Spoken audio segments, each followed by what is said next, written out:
He was only a child. Climbing into the sanctuary, his father built a treehouse that should have been a symbol of joy, safety, and childhood wonder. But what began as laughter high in the branches ended with screams that shook an entire neighborhood. A woman with power, blinded by prejudice, decided that rules mattered more than a child's life. And in one horrifying moment, her obsession turned violent. A boy was left broken on the ground, and the community forced to confront an ugly truth. How could something so innocent become the target of such fury? And how far would one person go to prove their control? It was the kind of summer that children remember for the rest of their lives. The air was thick with the smell of freshly cut grass, the sound of sprinklers ticking across front lawns, and the chatter of neighbors tending to flower beds. For 10-year-old Marcus, it was a season of laughter and discovery. His favorite place wasn't the living room, the video game console, or even the basketball court down the street. It was high above the ground, nestled in the branches of the oak tree in his backyard. The treehouse wasn't much to outsiders: wooden boards nailed together, a rope ladder swinging gently in the breeze, a window carved out just wide enough for him to wave to his mother when she came home. But to Marcus, it was everything. It was a castle, a fort, a place where he could be anything he wanted to be. It was where he and his friends swapped snacks, whispered secrets, and planned adventures that stretched far beyond the cul-de-sac where they lived. His parents, Danielle and James, loved seeing him there. Life had not always been easy. Danielle worked grueling shifts as a nurse, while James spent long hours in construction, his hands calloused from years of hard labor. They weren't rich, but they worked tirelessly to carve out a slice of stability in a suburban neighborhood that promised security. The treehouse wasn't just Marcus's escape. It was a reminder of why they had sacrificed so much to give their son the simple joys of childhood. From the outside, their neighborhood looked like the picture of calm. White fences, manicured lawns, and a homeowners association that boasted about keeping standards high. But beneath the surface, not everyone was happy about the Johnsons living there. They were one of only a few black families in the subdivision, and though most neighbors kept their distance with polite smiles, some let their disapproval show in sharper, quieter ways. At the center of that scrutiny was Karen, the president of the HOA. She had lived on the block for years, her reputation for strictness known by everyone. She kept her hedges trimmed to perfection, filed complaints over paint colors she didn't like, and wielded the HOA handbook like it was law carved in stone. Residents whispered her name in hushed tones, some mocking, some fearful. But one thing was certain: when Karen decided something didn't belong, she found a way to make it disappear. The Johnsons knew her type. That's why they made every effort to stay invisible, paying HOA dues on time, following every rule, nodding politely at meetings. They wanted peace, not problems. And for a while, that seemed possible. Until the treehouse went up. From the moment Karen laid eyes on it, her expression soured. She claimed it was against the rules, unsafe, an eyesore. To Marcus, it was just a treehouse. To Karen, it was a challenge to her authority. Her first move was a letter, folded neatly and left at their door. Then another, each one harsher than the last. Danielle crumpled them up before Marcus could read them, hiding the venom between the lines. Words like violation and non-compliance stung, not because of what they said on paper, but because of what they implied. Marcus didn't see the notes. He didn't notice the way Karen's SUV slowed when it passed their home, her eyes fixed on his sanctuary. He only saw the world from his window in the branches, the laughter of his friends, the sunlight spilling across the lawn. But Danielle noticed, and James noticed, and in their hearts they feared what Marcus couldn't yet understand: that for some people, it wasn't about rules. It was about control. About reminding their family that no matter how hard they worked, no matter how polite they were, they would always be seen as outsiders. Still, they held on to hope. Maybe the letters would stop. Maybe Karen would turn her attention elsewhere. They reassured Marcus that the treehouse was his, that no one could take it away. But each time Danielle caught Karen lingering at the property line with her phone out, snapping photos, the knot in her stomach grew tighter. Neighbors began to whisper too. Some sympathized, but only in private. Others nodded in quiet agreement, with Karen unwilling to confront her wrath. The Johnsons stood alone in the middle of the storm, trying to hold on to a fragile sense of normalcy. And through it all, Marcus kept climbing that rope ladder, oblivious to the shadows gathering below. The treehouse swayed gently in the summer breeze, laughter spilling from its wooden walls. But what neither he nor his parents knew was that this simple joy had already become a battleground. One ordinary afternoon, Danielle stood at the kitchen sink, rinsing dishes as the smell of garlic and onions filled the air. Marcus was outside, his voice echoing through the open window as he pretended to be a soldier defending his fort. She smiled until she caught it. A flicker of movement near the fence. A figure standing just beyond the hedge. Watching. Waiting. The breeze carried Marcus's laughter, but beneath it, there was something else. Something darker. The feeling that the ground beneath their family was beginning to shift. And though they didn't know it yet, that shift would soon collapse into violence, changing Marcus's childhood and their lives forever. The first sign that the tension was shifting came in the form of paper. Another letter, but this one wasn't folded neatly. It was shoved into the mailbox with force, the edges torn, the words underlined with a kind of venom that couldn't be hidden behind official language. Danielle read it twice, her stomach sinking. Remove the unauthorized structure immediately. Last warning. She didn't let Marcus see it. She stuffed it deep in the trash, but even in silence, the letter lingered like smoke. Karen's presence grew bolder. No longer just notes, no longer just whispered complaints at HOA meetings. She began parking her SUV at the edge of the Johnsons' yard, engine idling, her eyes locked on the treehouse. Sometimes she sat there for 10 minutes, sometimes longer. Danielle would glance out the window and see her silhouette, motionless, like a predator waiting for its chance. One afternoon, as Marcus scrambled up the rope ladder, she lifted her phone and snapped pictures. Click after click, the shutter sound slicing through the warm air. Danielle rushed outside, her heart hammering. "Why are you taking pictures of my son?" she demanded. Karen smiled, thin and sharp, her reply delivered with the same rehearsed calm she always used. "Rules are rules." Then she walked away. But Marcus had heard. He clung to the rope, confusion etched across his face. "Why doesn't she like me?" he asked later that night. Danielle's chest tightened. She wanted to protect him from the truth. But how do you explain to a child that sometimes hate hides behind polite smiles and printed handbooks? Soon, it wasn't just photos. Karen escalated her complaints, pushing the HOA to issue formal warnings. Meetings turned hostile, filled with phrases like neighborhood standards and safety concerns. Everyone knew whose backyard was under attack. And while some neighbors offered hushed sympathy, no one dared to confront Karen openly. Silence wrapped around the Johnsons like a cage. Still, Marcus played in his treehouse. Still, he waved from the wooden window, his laughter drifting over the fences. But Danielle noticed the way Karen watched him now. Her eyes narrow, her lips pressed into a hard line. It wasn't just annoyance anymore. It was obsession. Then came the day Danielle would never forget. The sun was dipping low, staining the sky in gold. Marcus had climbed into his fortress with a book, his legs swinging lazily as he hummed to himself. From the kitchen, Danielle could hear him, that soft hum mixing with the clatter of pots as dinner simmered on the stove. And then, a new sound cut through the air. A harsh, grinding scrape. Metal on wood.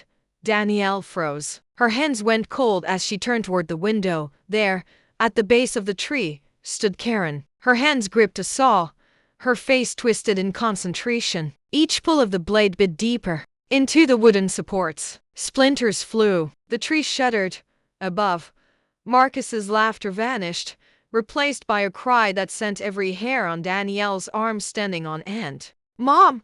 Her body moved before her mind caught up. She bolted from the kitchen, the screen door slamming behind her. "Stop!"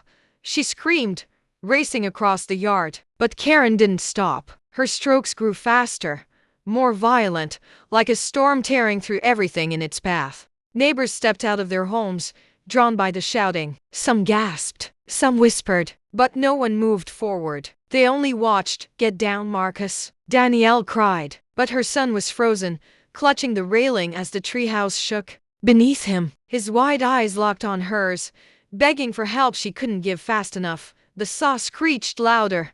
The wood groaned. And then, with a sharp crack that split the evening air, the support beam gave way. The treehouse lurched. Marcus's body was thrown forward. His scream tore through the neighborhood as the structure collapsed beneath him, boards splintering, nails shrieking as they ripped free. Danielle dove, arms outstretched, but she was too far. She reached him only as his small frame hit the ground with a sickening thud. Her knees slammed into the dirt, her arms scooping him up, her sobs spilling into the silence that had swallowed the street.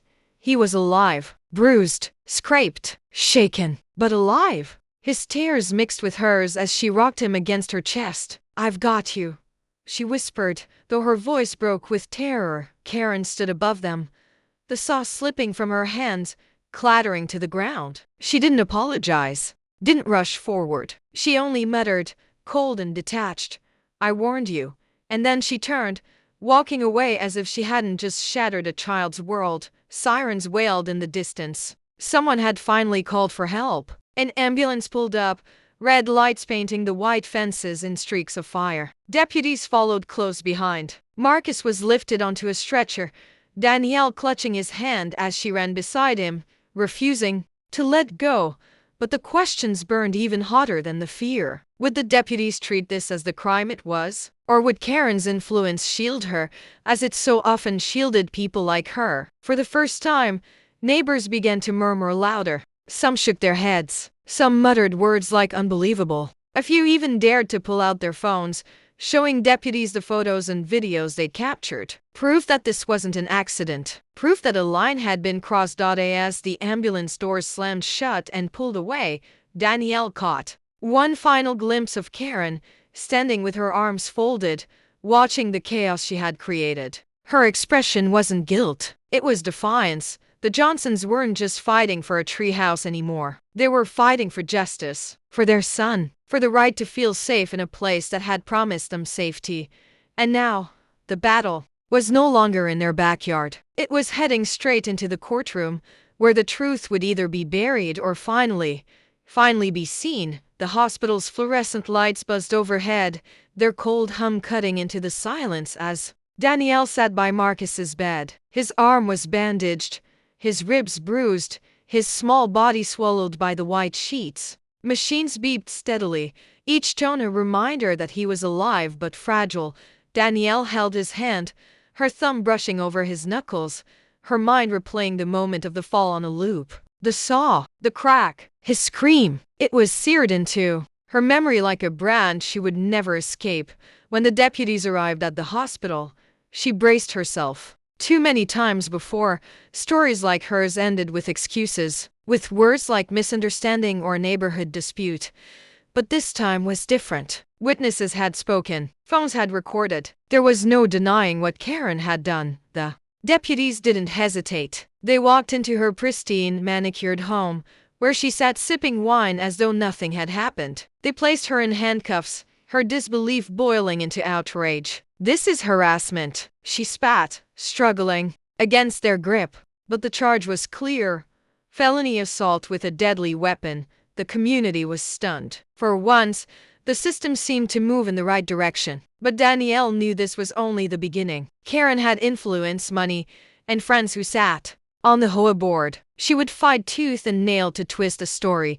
The courtroom became the new battlefield. Danielle sat in the front row, her hands clasped, her heart pounding as Karen entered in a neatly pressed suit, her hair pulled back, her expression calm and composed. She didn't look like a woman who had nearly killed a child. She looked like a victim rehearsing her role. Her lawyer wasted no time. This was not assault, he insisted. It was an act of property maintenance, a community safety issue. The treehouse was built without approval, and Mrs. Winters was only ensuring compliance. The words burned. Danielle gripped the edge of her seat, fighting the urge to shout. Property maintenance? Marcus was nearly crushed beneath collapsing boards, his body thrown like a rag doll, and Karen called it compliance. The prosecutor rose, his voice sharp, his tone unwavering. This wasn't maintenance. This was malice. We have video evidence. We have witnesses. And we have a child, an innocent child who will carry the scars of this day for the rest of his life. The jury leaned forward, eyes narrowing as the video played. Karen's figure filled the screen, the saw tearing through wood, the treehouse trembling above. Marcus's cries echoed through the courtroom speakers, raw and unfiltered. Gasps rippled through the room. Some jurors covered their mouths. Others shook their heads in disbelief. Danielle couldn't watch. She buried her face in her hands, her body trembling as the sound of her son's fear filled the chamber. But she forced herself to look at Marcus, sitting beside her with his small frame hunched, his eyes wide. He didn't need her to hide. He needed her to be strong. Then came Karen's turn to testify. She stood tall, her voice smooth, rehearsed. "I regret that the child was injured," she said, carefully avoiding Marcus's name. "But my actions were within my rights as a homeowner. The structure was unsafe. It could have fallen on its own at any time. I was protecting the neighborhood." Her words dripped with cold calculation. She didn't falter. She didn't flinch. She looked the jury in the eye as though daring them to doubt her. But Danielle saw the truth. The slight curl of her lip. The flash of annoyance when Marcus whimpered quietly beside her. The mask slipped in tiny cracks only a mother who had suffered could recognize. The prosecutor pressed harder. "Protecting the neighborhood? You were warned repeatedly to stay off that property. You escalated from letters to harassment to destruction. You knew a child was inside, and yet you continued. This wasn't protection. This was violence." Silence hung heavy. The jury shifted, their pens still, and then the prosecutor turned, his voice lowering, his gaze sweeping the room. "Ask yourselves if this child didn't look the way he does, if this family didn't live the way they do, would we even be here? Or would Karen Winters still be walking free, drinking her wine, while a child lies broken because no one dared to hold her accountable?" The words cracked open the unspoken truth. The courtroom stirred. Whispers spread through the benches. Because everyone knew this wasn't just about a treehouse. It was about race, about power, about the way prejudice could be dressed up in paperwork and policies until it became lethal. Danielle held her breath, her nails digging into her palms. The judge's gavel struck, calling for order, but the tension refused to fade. The air felt charged, every heartbeat waiting for what would come next. The trial stretched on, each day piling evidence against Karen. Photos, testimonies, medical reports. Yet, the defense fought with equal ferocity, spinning the story, painting Danielle as irresponsible, painting Marcus as reckless, until the final day. The jury filed back in, their faces solemn, unreadable. Danielle's pulse thundered in her ears. She clutched Marcus's hand so tightly he winced, but he didn't pull away. He held her just as firmly, his eyes on the floor. The foreman rose, paper in hand. "On the charge of felony assault with a deadly weapon." A pause stretched, suffocating, unbearable. "We find the defendant." Danielle closed her eyes. "Guilty." The word hit like a wave, crashing over the room. Gasps erupted. Karen's composure shattered, her face contorting in disbelief, in rage. She shouted, her voice breaking, but the gavel slammed again and again until the room settled.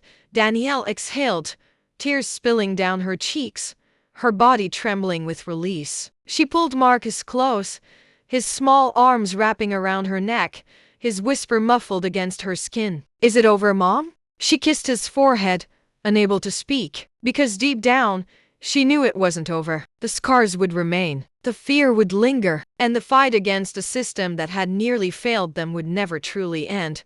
But in that moment, as Karen was led away in handcuffs, the balance had shifted. For once, hate had been named for what it was. For once, a child's pain had been seen, and for the first time since the saw tore through wood, Danielle felt the faintest glimmer of justice. The gavel's echo faded, but the weight of the verdict lingered long after the courtroom emptied. Outside, the cameras flashed, reporters swarmed, and neighbors whispered. Danielle shielded Marcus from the chaos, pulling him close, her body tense as microphones pushed toward her. She said nothing. Not because she didn't have words, but because no sentence could capture the storm that had consumed her family. Back home, the house felt different. The backyard, the once joyful heartbeat of their lives, was now scarred by the absence of the treehouse. Only splintered wood and deep grooves in the grass remained, like open wounds refusing to heal. Marcus stood at the edge of the yard, silent, staring at the empty branches. His fortress was gone, and with it, a piece of his innocence. Nights became restless. Danielle would wake to Marcus crying in his sleep, his small body trembling with nightmares of falling, of wood breaking beneath him. She would hold him until dawn, whispering comfort, even though her own dreams were haunted by the image of him plummeting through the air. Trauma had wrapped its arms around them both, and letting go would not come easily. Yet, amidst the grief, something began to shift. Messages poured in from families across the country. Parents who had faced harassment from HOAs. Mothers who had endured the silent weight of racism disguised as rules. Children who had felt unwelcome in the very neighborhoods they called home. Their words were filled with anger, with sorrow, but also with solidarity. Danielle realized their story was no longer just their own. It was part of a larger pattern, one that too often went unseen, dismissed as misunderstandings, minimized until it became deadly. The saw in Karen's hands wasn't just a tool. It was a weapon sharpened by prejudice, wielded with the belief that she could destroy without consequence. The conviction sent ripples through the community. Some neighbors who had once turned away now avoided Danielle's eyes out of shame. Others cautiously approached, offering apologies, casseroles, or awkward words of support. A few, the bravest, admitted aloud what everyone else had silently known. Karen hadn't acted out of concern for rules. She had acted out of resentment, fueled by the simple fact that the Johnsons didn't look like her, didn't live like her, didn't belong in the box she wanted to keep her neighborhood in. Still, the victory felt fragile. Karen's lawyer announced plans to appeal, her supporters muttering about overreach and political correctness. Danielle understood then that justice in a courtroom was only one battle. The deeper war, the one against prejudice and the systems that enabled it, raged on. For Marcus, healing came slowly. Physical wounds faded, but fear lingered. He hesitated to climb playground equipment. His confidence cracked. One afternoon, Danielle found him sitting by the window, sketching in silence. On the paper was a treehouse, taller than the one his father had built, stronger, with wide walls and bright flags waving from its roof. "Is that your treehouse?" she asked gently. Marcus nodded. "But this one, nobody can tear down." Tears pricked Danielle's eyes. She knew then that even in pain, resilience could bloom. Her son was already rebuilding, not with wood and nails, but with imagination and hope. Community activists reached out, urging Danielle to share her story publicly. At first, she resisted, fearing the scrutiny, the judgment, the reopening of wounds. But eventually, she stood before a crowd at a local rally, her voice trembling at first, then steadying as she spoke. She told them about the letters, the photos, the saw, and the fall. She told them about the silence of neighbors who looked away, and the courage of those who finally stepped forward. And she told them about Marcus, about how one child's laughter had been targeted by hate, but also how one child's survival had forced a community to confront its reflection. Her words spread online, shared by thousands, then millions. Strangers wrote to say they were rethinking their neighborhoods, their policies, their own silence. Teachers used her story in classrooms. Parents discussed it around dinner tables. A single act of cruelty had become a spark for conversations long overdue. Yet Danielle knew awareness wasn't enough. She carried the weight of responsibility now to keep speaking, to keep pushing, to keep reminding the world that racism doesn't always wear a hood or shout slurs. Sometimes, it hides behind fences and bylaws, behind smiles and signatures, until the mask slips and the violence erupts. As months passed, Marcus grew stronger. He returned to school, his classmates crowding him with cautious questions. He told them he fell, but he also told them he got back up. Slowly, his laughter returned, softer at first, then louder, like a bird relearning its song after a storm. Danielle found herself watching him with both pride and sorrow. Pride that he endured, sorrow that he ever had to. Childhood was supposed to be filled with scraped knees and late-night stories, not courtroom verdicts and nightmares of saw blades. And so, the story ends, not with complete healing, not with the past erased, but with survival. With a mother and son still standing, still loving, still daring to dream. But it also ends with a challenge. Because the truth is, this wasn't just about one boy in one neighborhood. It's about every place where prejudice hides in plain sight, where rules are used as weapons, where silence enables cruelty to fester until it explodes.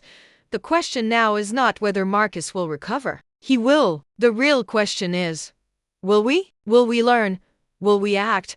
Will we finally confront the everyday racism that turns childhood joy into battlegrounds? Because until we do, there will be more treehouses torn down, more families scarred, more children left asking why. And maybe the hardest truth of all is this: silence will not protect them. Only courage will.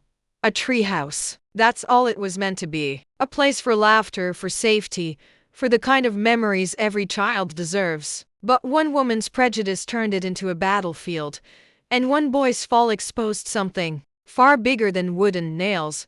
Because the truth is, this wasn't just about Marcus. It was about every child who's been told they don't belong, every family who's been targeted for nothing more than the color of their skin. It was about the silence of neighbors, the power of institutions, and the danger of ignoring hate. Until it finally explodes, Marcus survived. But what about the next child? The next family? The next neighborhood still pretending not to see? The story you just heard isn't fiction, it's a reflection of a reality that still plays out every day. And it asks us one question: if hate can tear down a treehouse, what else will we allow it to destroy before we finally stand up?